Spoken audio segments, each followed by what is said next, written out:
Hello दोस्तों, ये कहानी है सच्ची भक्ति और प्रेम से भगवान को भी जीता जा सकता है। एक संत और सेठ की कहानी जिसमें संत का भगवान पर अटूट विश्वास है कि वो प्रसाद में जहरीला भोजन खाने से भी परहेज नहीं करता। इसके बाद भगवान जो करते हैं उसे देखकर सभी हैरान रह जाते हैं। चलिए कहानी स्टार्ट करते हैं। एक सेठ जी बड़े कंजूस थे। एक दिन उन्होंने दुकान पर अपने बेटे को बैठा दिया और बोले कि बिना पैसा लिए किसी को कुछ मत देना, मैं अभी आता हूँ। अकस्मात एक संत आए जो अलग अलग जगह से एक समय की भोजन सामग्री लेते थे। लड़के से कहा, बेटा जरा नमक दे दो। लड़के ने संत को डिब्बा खोलकर एक चम्मच नमक दिया। सेठ जी आए तो देखा कि डिब्बा खुला पड़ा था। सेठ जी ने कहा कि क्या बेचा? बेटा बोला, एक संत जो तालाब पर रहते हैं उनको एक चम्मच नमक दिया था। सेठ का माथा सनका। वो बोले, अरे मूर्ख, इसमें तो जहरीला पदार्थ है। अब सेठ जी भागकर संत के पास गए।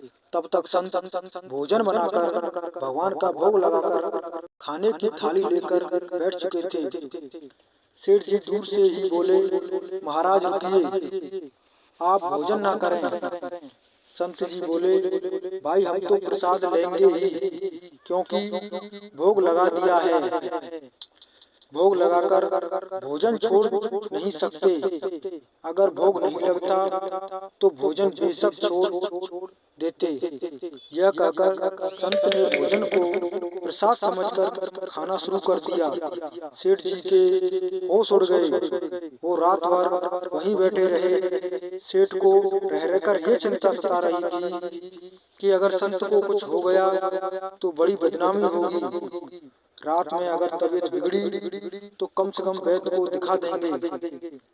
सोचते सोचते उसे नींद आ गई। सुबह रोज की तरह संत जल्दी उठ गए और नदी में स्नान करने लगे। सेठ जी ने कहा, महाराज तबीयत तो ठीक है? संत बोले, भगवान की कृपा है। इसके बाद वे पूजा के लिए मंदिर चले गए। जैसे ही संत ने मंदिर का द्वार खोला तो देखा कि भगवान श्री विग्रह के दो भाग हो गए हैं और शरीर काला पड़ गया है। ये देखते ही सेठ की सब कुछ समझ आ गया कि भक्त के अटल विश्वास को देखकर भगवान ने भोजन का जहर भोग के रूप में स्वयं ग्रहण कर लिया है और भक्त को प्रसाद ग्रहण कराया।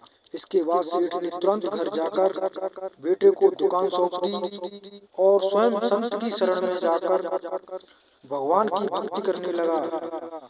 ऐसी ही वीडियो देखने के लिए प्लीज हमारे चैनल को सब्सक्राइब करें। धन्यवाद।